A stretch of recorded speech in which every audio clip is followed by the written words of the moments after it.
오늘도 세상 속 한 조각 이야기를 찾아주셔서 감사합니다. 회장님, 오늘부터 간병인 바뀝니다.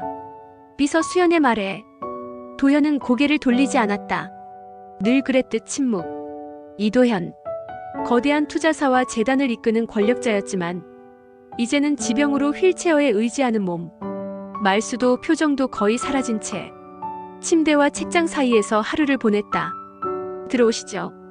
그 순간 조용한 발소리와 함께 누군가 들어섰다. 하얀 셔츠 위로 짙은 남색 조끼, 단정히 묶은 머리카락, 잔잔한 얼굴, 그리고 또렷한 눈빛. 그녀는 조용히 고개를 숙였다. 안녕하세요. 간병인 서윤아입니다. 앞으로 잘 부탁드립니다, 회장님. 도현은 그제야 시선을 들었다.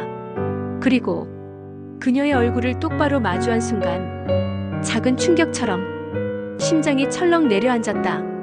그 눈, 그 말투, 그 고개 숙이는 각도까지 말없이 그녀를 보는 눈동자에 묘한 흔들림이 일었다. 닮았어. 그의 마음속에 이름 하나가 떠올랐다. 하림. 20대 시절 누구보다 뜨겁게 사랑했지만 지킬 수 없었던 여자. 지금까지 살아오며 여러 여자를 만나고 수많은 얼굴을 지나쳐왔지만 그 누구도 하림과 닮은 사람은 없었다. 그런데 지금 자신 앞에 선 이 간병인은 하림 그 여자와 눈이 똑같아. 도현은 말없이 고개를 숙였다. 몸이 떨리는 걸 들키고 싶지 않아서였다. 유나는 조용히 약을 꺼내며 물을 따라주었다. 기계적인 행동. 하지만 도현은 그녀의 손가락, 눈동자, 입술 모양 하나하나에서 자꾸만 하림을 떠올렸다. 어느 순간 도현의 손이 그녀의 손등에 살짝 닿았다. 순간 유나는 놀란 듯 고개를 들었고 두 사람의 눈이 마주쳤다. 죄송합니다. 유나는 조용히 몸을 피했다. 그 짧은 눈맞춤. 하지만 도현은 확신했다. 그녀는 모른다. 나를 전혀 모른다. 하지만 나는 안다. 그녀의 얼굴에서 지독하게 보고 싶었던 과거를 너무 선명하게 떠올리고 있었다. 그날 밤 도현은 침대에 누운 채 불 꺼진 천장을 오래 바라봤다. 하림, 너도 이런 눈을 하고 있었지. 아침 햇살이 거실 유리창을 뚫고 들어올 때쯤 도현은 평소보다 일찍 눈을 떴다. 누군가가 조용히 커튼을 걷고 있었기 때문이었다. 느릿하고 조심스러운 손길. 회장님, 아직 일어나시진 않으셨군요. 해가 들면 숨쉬기 편하시다 들어서요. 유나였다. 그녀는 그의 취침 리듬을 파악한 듯 딱 알맞은 타이밍에 커튼을 열었다. 도현은 눈을 감은 채 그녀의 움직임을 관찰했다. 소리 없는 걸음, 정리된 손놀림, 필요 이상의 말은 없고 표정 변화도 드물었다. 하지만 오히려 그런 절제된 모습이 더 눈에 밟혔다. 하림도 그랬지. 말수 적고 늘 혼자 조용히 움직이던 여자. 비슷한 눈매, 비슷한 걸음걸이, 비슷한 온도. 하필이면 왜 이렇게 닮았을까? 그는 어젯밤 서랍 깊숙한 곳에 넣어둔 오래된 사진을 꺼냈다. 흑백에 가까운 색감. 젊은 하림이 웃고 있었다. 그리고 그 옆엔 도현이 손끝으로 쓰다듬듯 사진 속 윤곽을 더듬었다. 닮았다. 정말 많이. 문득 머릿속에 이상한 생각 하나가 튀어올랐다. 혹시 그 아이? 20년 전 하림이 떠난 뒤 혼자 낳았다고 들은 아이. 도현은 단 한 번도 그 아이의 얼굴을 본 적이 없었다. 심지어 성별조차 정확히 알지 못했다. 하림이 남긴 말은 단 한마디. 당신과 닮지 않았으면 좋겠어. 그러고 그녀는 떠났다. 그 후로 매달 고아원 한 곳에 익명 후원만 해왔다. 그 아이가 그곳에 있다는 희망 하나만으로 도현은 한 손으로 미간을 눌렀다. 아니야. 말도 안 되는 소리야. 이 넓은 세상에 닮은 사람쯤이야. 얼마든지 있을 수 있잖아. 그런데 왜 이렇게 자꾸만 눈길이 가는 거지? 그때 유나가 조용히 다가왔다. 혹시 무슨 생각 중이셨나요? 도현은 놀란 듯 고개를 들었다. 유나는 조심스럽게 웃었다. 눈썹이 많이 찌푸려져 있어서요. 통증 있으신 줄 알고. 그 미소, 작은 주름, 그리고 그 속에 스친 기분 좋은 냄새. 하림이 좋아하던 비누향하고 똑같네. 말이 막혔다. 도연은 그저 고개를 저으며 시선을 피했다. 괜찮아. 유나는 고개를 끄덕였다. 하지만 방을 나가며 잠깐, 아주 잠깐 도연을 힐끔 바라봤다. 그 시선엔 설명하기 힘든 감정이 담겨 있었다. 어쩌면 그녀도 자신조차 모르게 무언가 익숙함을 느끼고 있었는지도 모른다. 비서는 도연의 시선을 슬쩍 훔쳐보다가 입을 열었다. 그 간병인 말입니다. 꽤 괜찮아 보이더군요. 도연은 고개를 끄덕이지도 않았다. 책을 읽는 척했지만 페이지는 30분째 그대로였다. 서류상으로도 문제 없습니다. 자격증도 있고 근무 태도도 성실하다고 평이 많고요. 가족은? 도연이 불쑥 말했다. 비서는 순간 눈썹을 찌푸렸다. 그 부분은 알려진 게 없습니다. 고아원 출신으로 등록돼 있었고 입양도 없이 계속 시설에서 자랐다고. 고아원. 그 단어가 도연의 가슴을 파고들었다. 그가 20년 동안 익명으로 후원해온 딱 그 고아원의 이름이 서류에 적혀 있었던 걸 비서는 알지 못했다. 도연은 그 말을 들은 순간 손끝이 식어가는 걸 느꼈다. 설마 그럴 리 없지. 그러나 머릿속은 이미 그 가능성으로 폭주하고 있었다. 같은 고아원, 하림과 닮은 눈, 그 정돈 된 말투, 왼쪽 눈가에 살짝 패인 점까지. 그의 머리는 현실을 부정했지만 심장은 그 이름을 되뇌고 있었다. 은채. 그가 마지막으로 들은 아이의 이름. 20년 전 하림이 남긴 쪽지 한 장에 적혀있던 세 글자. 은채는 내가 데리고 갈게. 그리고 사라진 하림. 그리고 찾을 수 없었던 아이. 도연은 주먹을 꽉 쥐었다. 만약 유나가 그 아이라면? 그녀가 은채라면? 머리가 복잡했다. 모든 게 사실일 수도 있고 그저 미친 착각일 수도 있었다. 그래서 그는 결심했다. 비서를 불렀다. 유나랑 간병인. 조용히 신상 좀 더 알아봐. 네. 무슨 문제라도. 문제는 없어. 그냥 확인하고 싶은 게 있어서. 비서는 수상쩍은 듯 고개를 끄덕이며 나갔다. 그 시각 유나는 도연의 방을 정리하고 있었다. 침대 및 오래된 서랍장 안을 정리하던 중 낡은 노트 하나가 굴러 떨어졌다. 무심코 주워든 노트. 가죽 커버가 헤어지고 안엔 삐뚤빼뚤한 필체로 몇 줄이 적혀 있었다. 은채 봄 담쟁이 덩굴 아래에서 울던 아이. 하림 마지막까지 날 쳐다보지 않았다. 이름도 얼굴도 다 잊은 줄 알았는데 아니었다.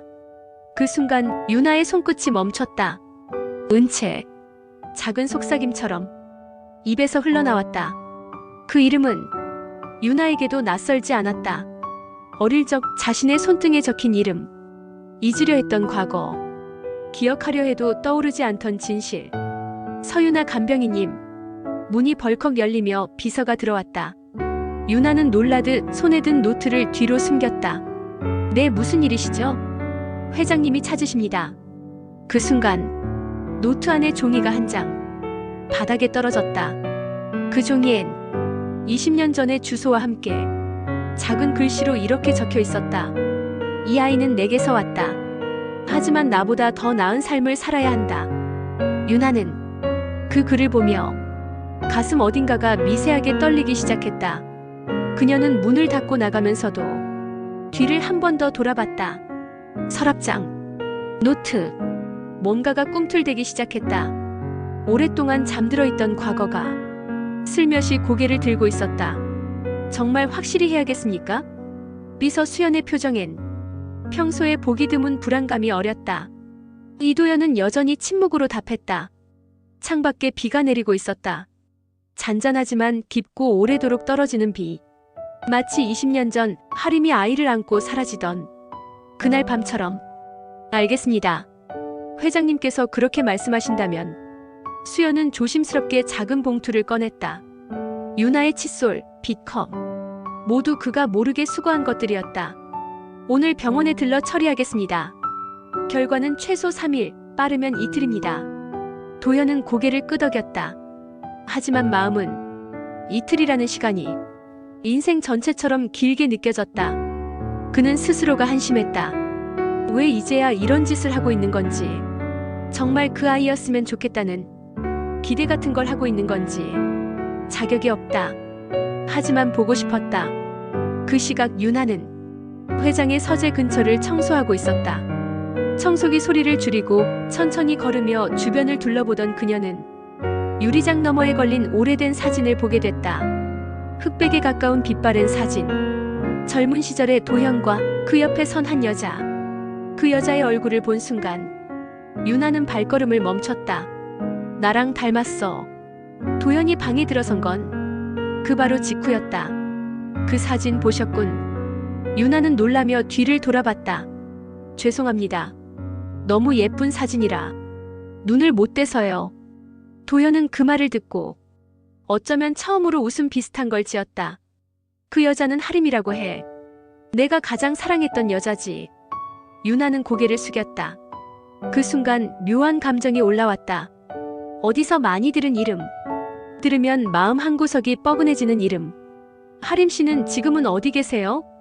도현은 잠시 멈칫했지만 곧 침착하게 말했다.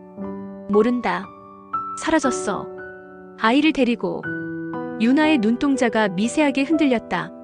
아이? 도현은 질문하지 않았다. 유나도 더는 묻지 않았다. 하지만 둘의 눈동자는 오랫동안 서로를 응시하고 있었다.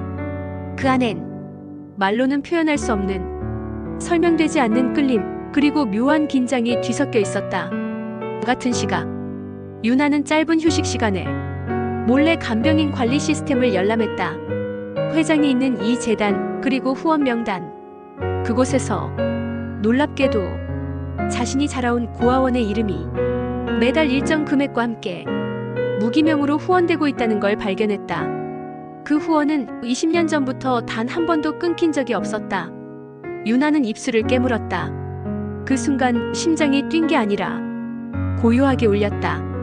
그날 밤 둘은 같은 공간에 있었지만 서로의 진실에는 한 발짝도 다가가지 못했다. 하지만 서로가 느꼈다. 무언가가 오고 있다. 돌이킬 수 없는 숨겨졌던 진실이 조금씩 고개를 들고 있었다. 병원에서 돌아온 비서는 표정이 어두웠다. 이도현은 그 얼굴만 봐도 이미 알고 있었다. 말하지 않아도 결과는 하나뿐이었다. 말씀드릴까요? 그럴 필요 없다. 도현은 창문을 등지고 서 있었다. 긴장한 손가락이 유리창을 천천히 문질렀다. 비서는 봉투를 조심스럽게 책상 위에 올려두고 말없이 물러났다. 그리고 방 안엔 한참 동안 그 봉투만 남겨졌다. 도현은 마침내 떨리는 손으로 봉투를 열었다.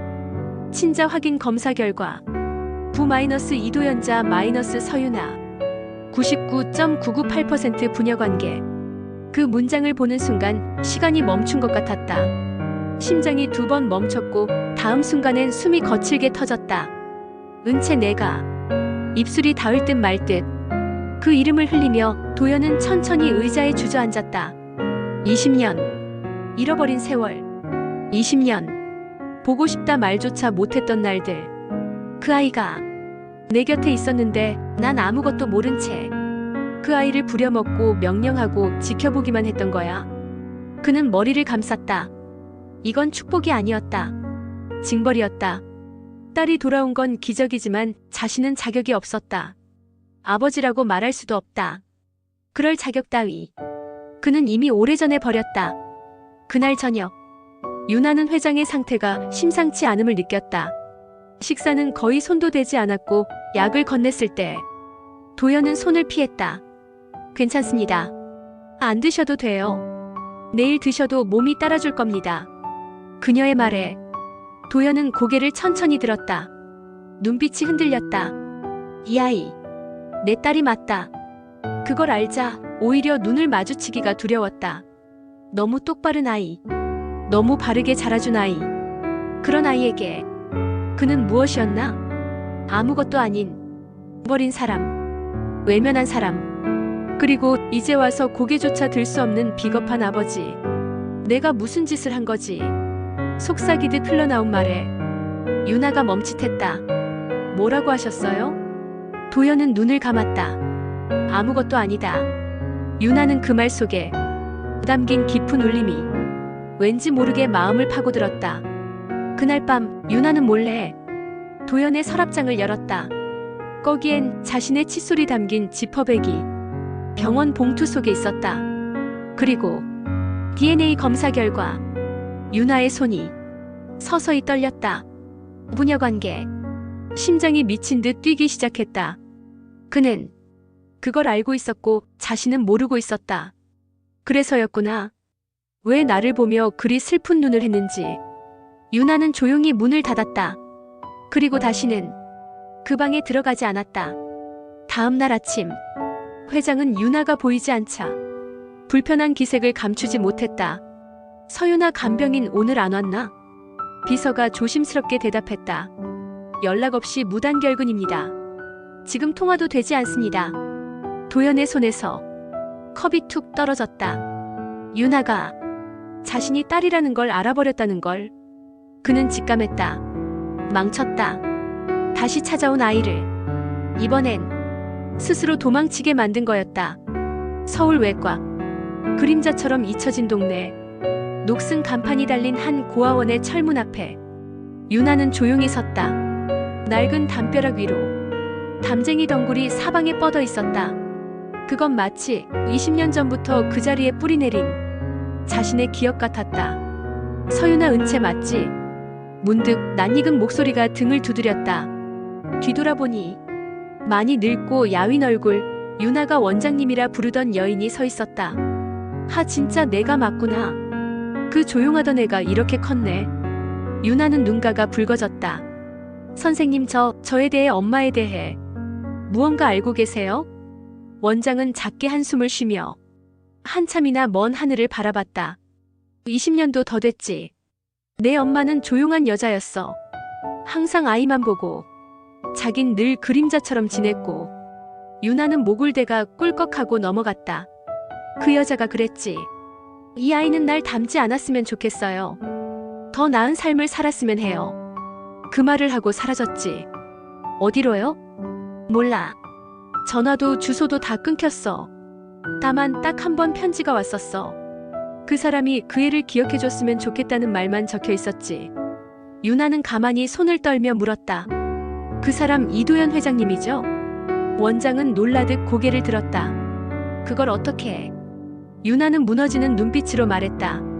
그분이 제 친부일지도 모른다는 걸 알게 됐어요. 말 끝에 유나는 입술을 깨물며 고개를 숙였다. 근데 전 모르겠어요. 왜 저를 버렸는지, 왜 찾지 않았는지, 대체 제가 뭘 그렇게 잘못했는지.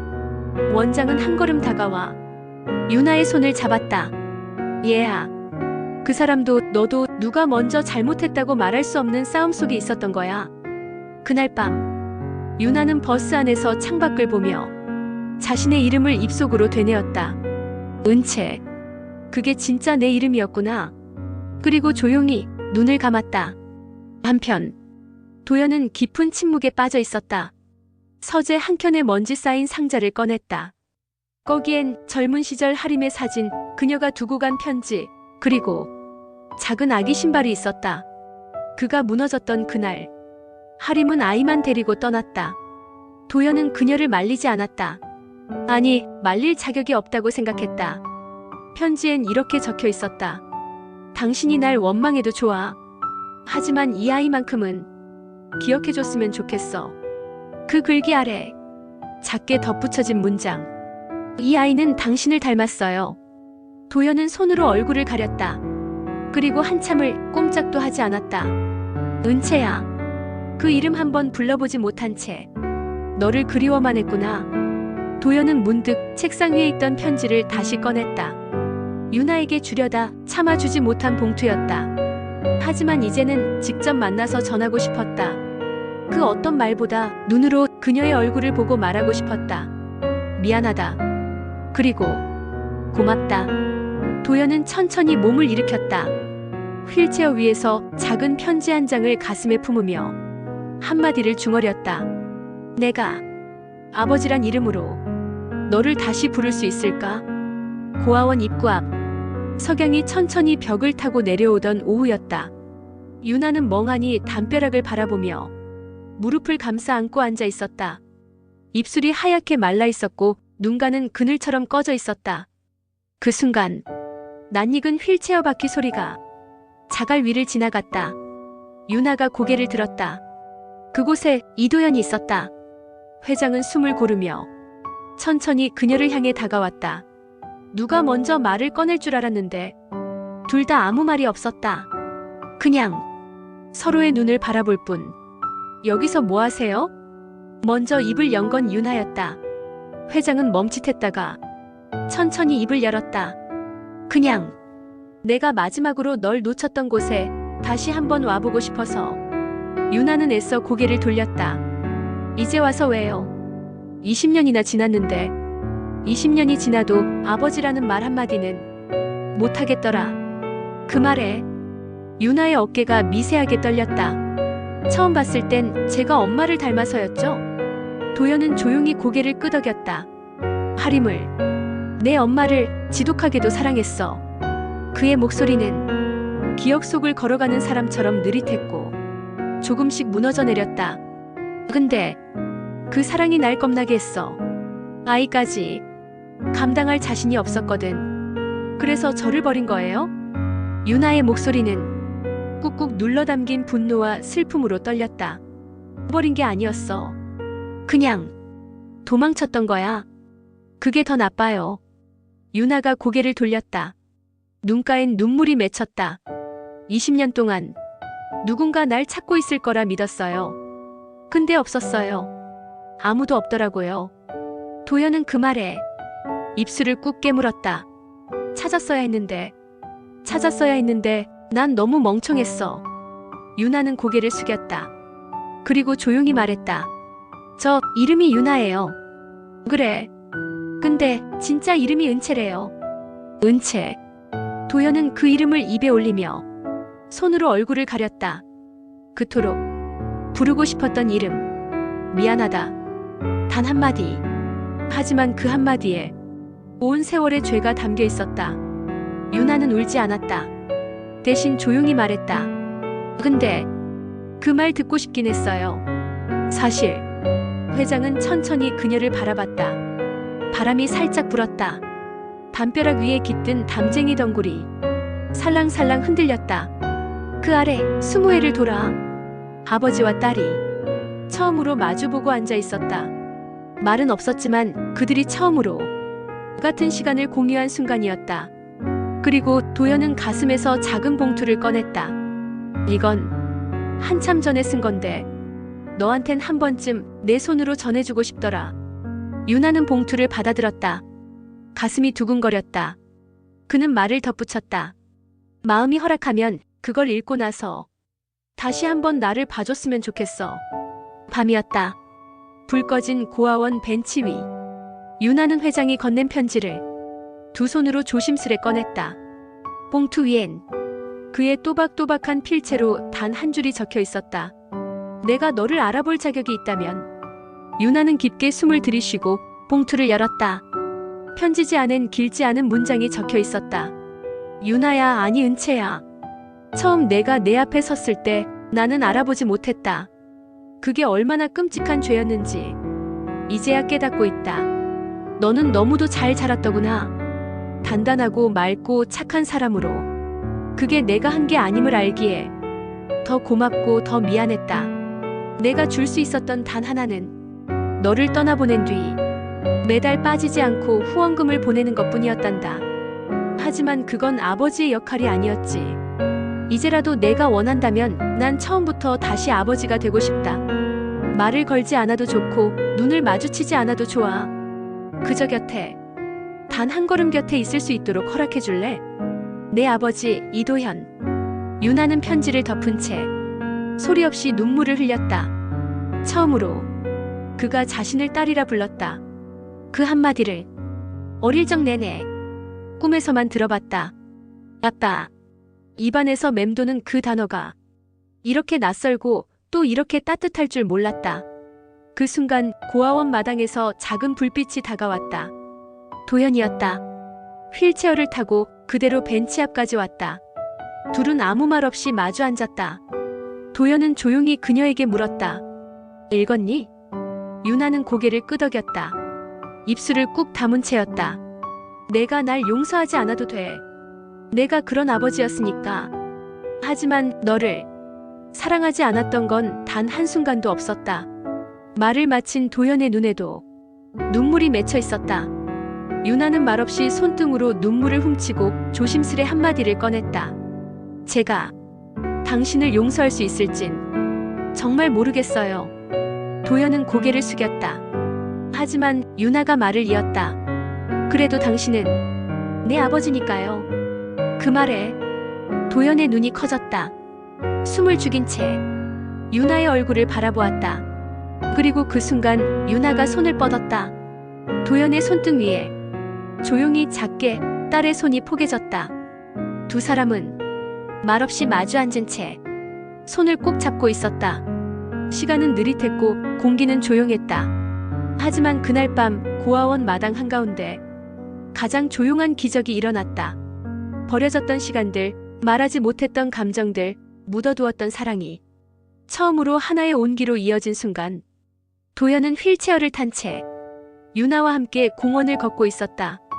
유나는 평범한 옷차림에 햇살 아래 웃고 있었다. 도연은 책을 펴들며 딸에게 물었다. 오늘도 읽어줄 거냐? 유나는 장난스럽게 웃었다. 귀찮으면 그만두시죠. 저야 뭐 매일 올 수 있는데요. 도연은 웃었다. 진짜 진심으로. 그리고 중얼거렸다. 이런 날이 올 줄은 몰랐어. 유나는 살짝 고개를 끄덕이며 대답했다. 저도요. 근데 뭐 살다 보니 이런 날도 있네요, 아빠. 햇살이 두 사람 사이를 따뜻하게 감쌌다. 버려졌던 인연이 비로소 가족이란 이름으로 다시 태어난 순간이었다.